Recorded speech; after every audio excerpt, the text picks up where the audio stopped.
Hello, this is video 25. We're going to talk about equilibrium and we're going to start solving Newton's second law problems.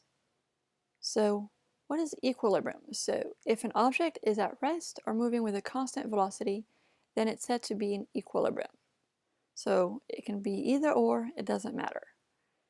So, if this is the case, that means that there's no acceleration.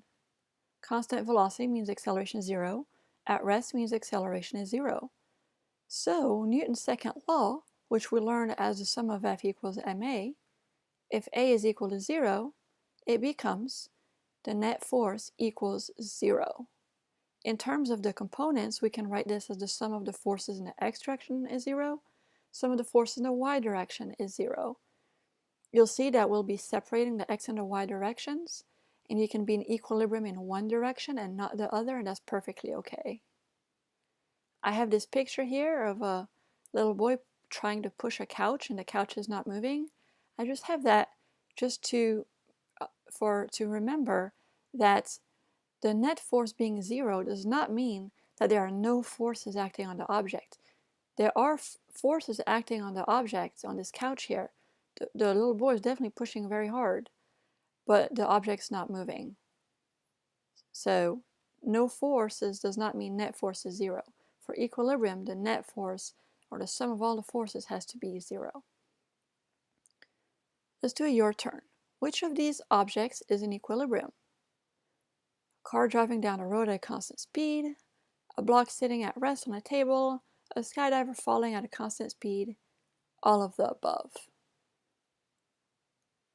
So, assuming that the car is driving down the road and not changing direction, and assuming that the skydiver is falling straight down, then it would be all of the above, because they all have either a constant velocity or they're at rest. And this is going to be a key word in a lot of your problems. When you see the words constant speed or constant velocity, you're going to want to think equilibrium. Let's do another one. A ring seen from above is pulled on by 3 forces. The ring is not moving. As soon as you see this, you think equilibrium, the net force is 0. How big is the force F? So if the net force is 0, that means that the force F pulling down must balance the 2 forces pulling upward. Now you can't just say the force F is 20, because the force is vertical, it's only going to balance the vertical forces. So if you find the vertical forces, that y component or vertical component of those two little 10 Newton forces, those vertical forces use the opposites of the angle, so they would be 10 sine of angle. Both forces will be the same. So now you can see that if this downward force balances these two, then it must be equal to 20 sine of theta, because it's 10 sine theta plus 10 sine theta. That's what it takes to balance those two forces. So now we're ready to have some instructions on how we're going to solve Newton's second law problems. We're going to apply these in the following example and then in many more videos that follow. So the first step is to draw the free body diagram and then find the x and y components of each force. And then you're going to apply Newton's second law separately for each direction. So let's say you're starting with the x direction. You're going to write down Newton's second law, but you're going to put a little subscript here, x and x, to show that you're looking at the x direction. You're going to think to yourself, am I in equilibrium in the x direction? If so, then you're going to simplify Newton's second law to the sum of the fx equals 0. This is going to make the problem easier to solve. And then you're going to look at your free body diagram, look at all the forces that you drew in the x direction, and you're going to add them up. This is what sum of fx says. It says add up all those forces that you drew in your diagram that were going in the x direction. And then, once you've added them up, you might replace them with a definition or a component. That's easier to show in an example. Repeat these 3 steps for the y direction, and then usually by this time you're able to solve for the unknown. Sometimes you have to solve for one thing in the x direction and then use it in the y direction. So I just like to have all the steps, but they'll definitely make a lot more sense as we start to solve problems.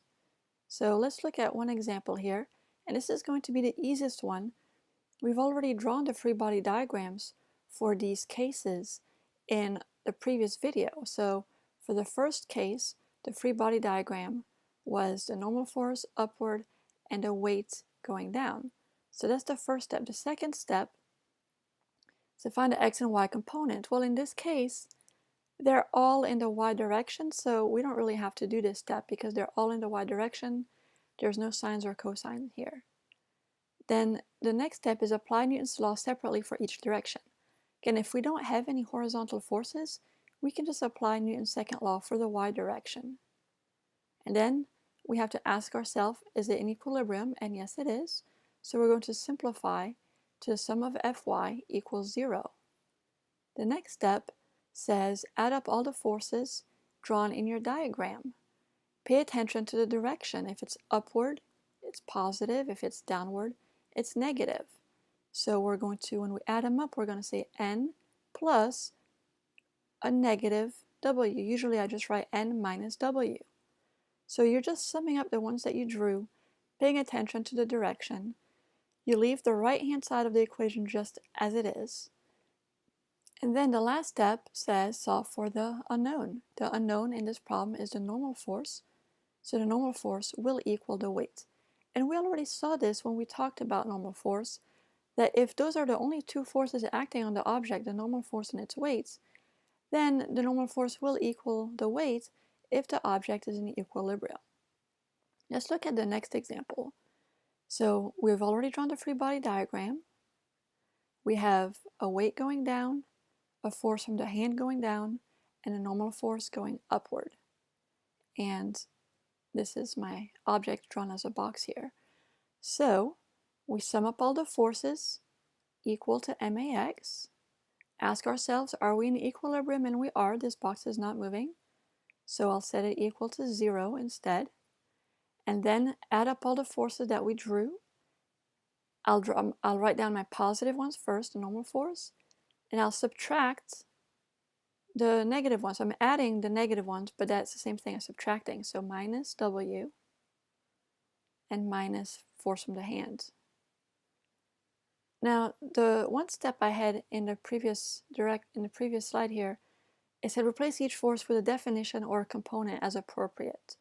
So I forgot to do it in the first example here, but what I meant is if you know what to replace a force with, go ahead and do it. For example, you can replace weight with mg. Now the force of the hand, sometimes you might have a number you could plug in, but in this case, this is what I mean, just replace with a definition. And now we can solve for normal force by adding the two forces, the weight and the force of the hand on the other side, and the normal force equals the weight plus the force of the hand. So this is what I meant when I said that the normal force is not always equal to the weight. The normal force balances the forces that are pushing down into the surface. So you can see in this case that it's more than the weight. Let's look at the final example here where we have the free body diagram. The hand is pushing diagonally. We have the weight going down, and then we have the normal force going to the right. So in this case, we now have x and y directions. So when we have x and y directions, I like to separate my paper with that line in the middle, write down Newton's second law for the x direction here. And we are in equilibrium, so I'll simplify it to 0. Add up all of my x forces. Well, I have a diagonal force, so I'm going to draw the components of this force here. And that was actually the second step. Find the x and y components of each force if you have diagonal forces. I'll call this one FHX, the x component of the force of the hand, and the vertical one FHY. So now when I add all my x forces, if I take right to be positive and left to be negative, then it's going to be n minus the force hx. That's the force going in the x direction. We don't care about the diagonal force anymore. And that's equal to 0. And then replace your component by the definition. So the x component, now we're going to assume that we're given this angle theta, then that's going to use cosine. It's going to be FH cosine theta. And now we can solve for the normal force, which will equal the x component of the force of the hand, which is Fh cosine theta. And now we do the same thing in the y direction. The sum of Fy equals May. Ask yourself if you're in equilibrium, which we are, so simplify it to 0. Add up all the forces that you drew in your diagram that were going vertically. We have Fhy going upward, and we have weight going downward. So Fhy minus W equals 0. Now in this case, this tells us that the weight is going to equal the y component of the force due to the hand. However, we're actually done with the problem because the problem said find the normal force. So we can actually stop here. We have solved the problem. So just to recap, when you're using Newton's second law, after you draw your free body diagram, the key thing is to really separate the x and the y directions. Draw that line down your paper so that you know that you're not combining them, that you're treating them separately. And then at the end, sometimes you'll have to combine the directions, but really pay attention to what the question is asking so that you don't do extra work.